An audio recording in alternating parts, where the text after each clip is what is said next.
Il-Progett Garnija, proġett tal-EU LIFE, huwa l-akbar inizjattiva ta' konservazzjoni ta' dix-xorta f'Malta. F'Malta jbejtu 10% tal-garni kollu tad-dinja.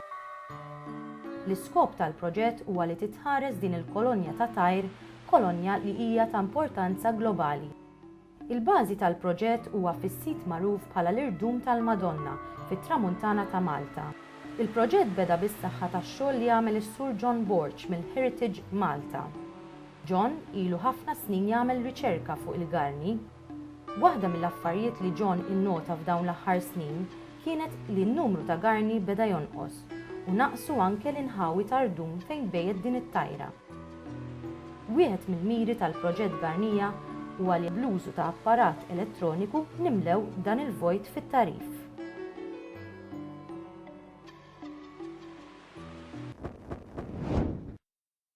Lejn l-aħħar ta' dan il-proġett, mill-informazzjoni li nkunu ġbarna minn dan l-apparat elettroniku, nkunu nafu fejn huma dak iż-żoni importanti fuq il-baħar għal dawn l-asafar.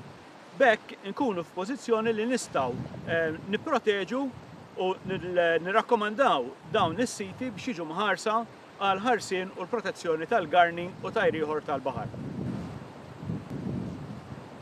This will be taking every 2 seconds a reading, two compass readings from where it was the previous 2 seconds, so you can plot its path.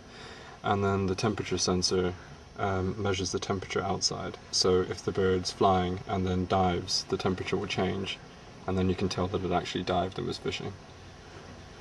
How do you read it? You have to plug it into a computer from here. And then it downloads all the data, and then you have to actually analyze the data. Il-proġett ser jaqbad ukoll ma' xi problemi oħrajn li t-tim tal-proġett sab li qed jgħeddu lil din l-ispeċi. Il-fieren ifittxu l-ħmiex li jħallu warahom in-nies li jiġu camping u jagħmlu barbecues hawnhekk. Dawn il-fieren fl-istess ħin jinżlu fil-bejtiet tal-garni u jiklu iż-żgħar, jiklu l-frieħ.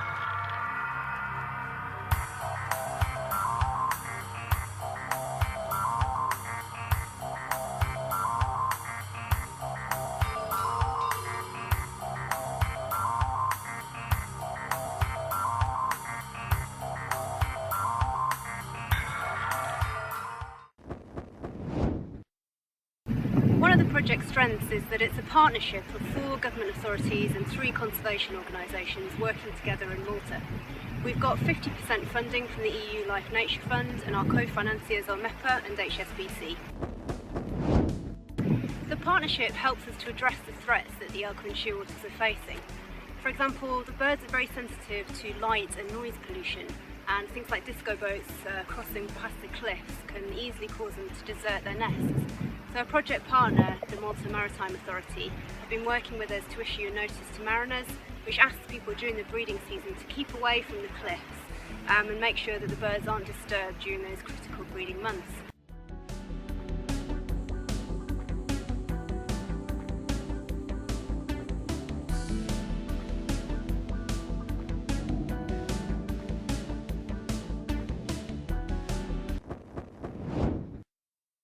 For me, one of the really interesting things to be working on this project is working on a management plan. So basically, all the things that we find here at Rdum tal-Madonna in terms of how the rats are affecting the colony, how people are impacting on the colony, where the birds are breeding, when they come in here to breed and when they eventually fledge. All these different things we're going to be using to create a management plan, which can then be imposed upon other sites where other shearwaters are breeding throughout the islands.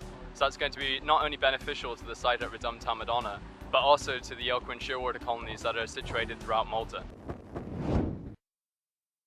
Malta is really important for Yelkouan shearwaters. There's 10% of the world's population living here. So it's really important on an international level that we protect these birds for the future. That's what this project will be doing, to make sure that future generations will also be able to admire these birds skimming the waves. Il-proġett ser iservi bħala eżempju kemm biex il-garni jiġu protetti kif ukoll biex jitħares is-sit spettakolari tal-Rdum tal-Madonna għal ħarsien tan-natura u biex jitgawda min-nies.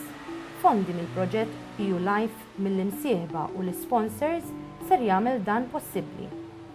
Il-proġett LIFE ser jgħin biex jassigura li Malta tibqa' msemmija fuq livell internazzjonali għal popolazzjoni tal-asafar tal-baħar. B'hekk kulħadd ikollu ċans igawdi u jammira dawn l-asafar isegwu u jilagħbu mal-mewġ u jrabbu l-frieħ tagħhom fil-Gżejjer Maltin.